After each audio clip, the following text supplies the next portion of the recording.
Should you sell your home in New Hampshire in 2025? Janine Bard here, where integrity meets real estate, and I'm looking to help you make your next move simple, smart, and stress-free.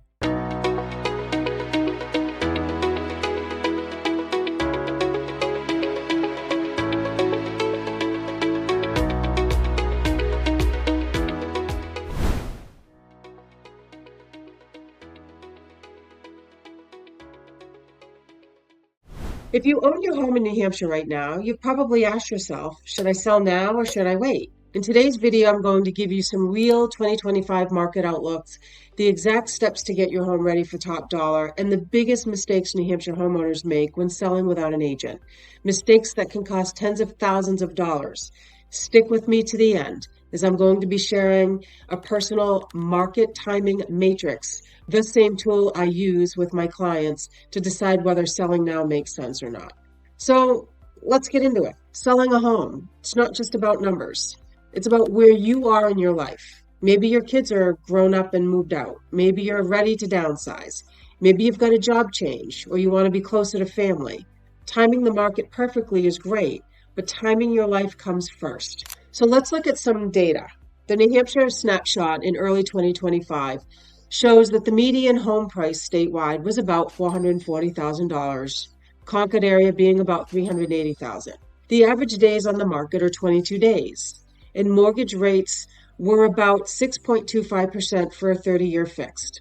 The inventory was up 12% from 2024, but still lower than the pandemic years. If rates drop 0.5% later this year, demand could spike and push prices higher, but more sellers might list, which means more competition. If you have equity now and your life plans are ready, waiting for a perfect market could mean missing today's qualified buyers. Waiting for the perfect market is like waiting for the perfect parking spot at Market Basket. You can circle around forever and still end up 2 aisles away. And anyone that lives in New Hampshire knows Market Basket and parking's a thing. Your home has a story. The goal is to help buyers see their story starting here. That means removing distractions, fixing the things that they'll notice and making it shine, both in person and online. Listen, there are steps that we need to do to help the home have a better look so people want to see themselves there. It needs to be appealing. So one thing that we'll talk about right now is declutter and depersonalize the home. Aim for 30% less furniture and 50% fewer personal items. Repairs. Fix the leaky faucet. Look at the chipped paint, sticky doors. Buyers notice all of that. Let's look at the paint. Make it a neutral palette. Fresh paint in a warm neutral tone photographs better. Curb appeal in New Hampshire is important. Snow cleared, walkways that are salted, landscapes that are tidy, and in the summer, green grass and flowers. Lighting matters. Replace dim light bulbs, use warm white for a cozy feel. And when you're getting professional photos and video tours, over 90% of buyers start online, so first impressions happen before they ever walk in. Very important to note here, you never have a second chance to make a first impression. So making sure that the house is ready for professional photos is imperative. Gives you the most successful opportunity to sell your home for the most amount of money. Pro tip, hide the laundry pile in your car during showings. Don't forget it's there. Nothing says welcome to your new home like the scent of gym socks baking in the sun. And I did that. Make sure you're getting ready for your showings, but don't forget where you're putting everything. That could be a problem down the road. Let's talk about some top mistakes New Hampshire homeowners make selling without an agent. We call them FSBOs, for sale by owners. And they can work. Here are the most common mistakes that I have seen in New Hampshire. Overpricing.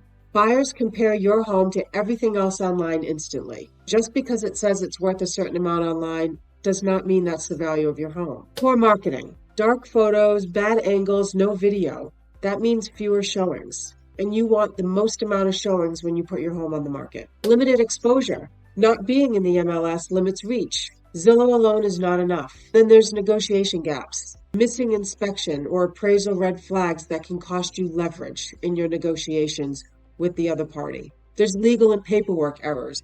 New Hampshire has specific disclosure rules, and missing them can mean fines and lawsuits. The national data shows that for sale by owner homes sell about 13% less than the average home where an agent assisted the sale. And in New Hampshire, that gap can even be bigger due to the low inventory and competitive buyers. Here's a quick tool that I use with my clients. Draw two columns, and let's mark one life factors and the other market factors. Life factors are things like job changes, family needs, financial goals. And market factors are interest rates, inventory, buyer demand.